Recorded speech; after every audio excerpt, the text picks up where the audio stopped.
শেখ হাসিনাকে ক্ষমতাচ্যুত করা শিক্ষার্থীদের নেতৃত্বাধীন আন্দোলন দমনে আইন শৃঙ্খলা বাহিনী অপ্রয়োজনীয় ও মাত্রাতিরিক্ত বল প্রয়োগ করেছে বলে জানিয়েছে জাতিসংঘ। শুক্রবার 16 আগস্ট জেনেভা থেকে প্রকাশিত জাতিসংঘের বাংলাদেশের সাম্প্রতিক বিক্ষোভ ও অস্থিরতা বিষয়ে প্রাথমিক বিশ্লেষণ শীর্ষক প্রতিবেদনে এসব তথ্য উল্লেখ করা হয়। প্রতিবেদনে আরো বলা হয়, পুলিশ ও আধা সামরিক বাহিনীর শান্তিপূর্ণ আন্দোলন এবং সহিংসতার ঘটনা মোকাবিলায় অতিরিক্ত বল প্রয়োগ করেছে। জাতিসংঘের মানবাধিকার বিষয়ক হাই কমিশনার দপ্তর 10 পৃষ্ঠার এই প্রতিবেদন গতকাল শুক্রবার জেনেভা থেকে প্রকাশ করেছে।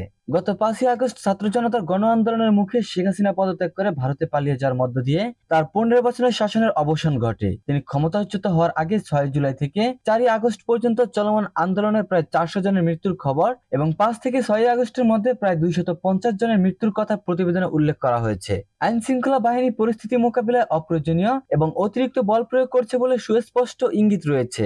বিচার বহির্ভূত হত্যাকাণ্ড, অবৈধভাবে গ্রেপ্তার ও আটক, জোরপূর্বক গুম করা, নির্যাতন ও খারাপ আচরণ এবং মত প্রকাশের স্বাধীনতা ও শান্তিপূর্ণ সমাবেশে গুরুতর বাধা দেওয়ার মতো ঘটনা আন্দোলনকে কেন্দ্র করে ঘটেছে বলে জাতিসংঘের মানবাধিকার বিষয়ক দপ্তর প্রাথমিক প্রতিবেদনে বলা হয়েছে। এই ঘটনায় আরো স্বাধীন তদন্তের প্রয়োজন রয়েছে বলে প্রতিবেদনে উল্লেখ করা হয়েছে।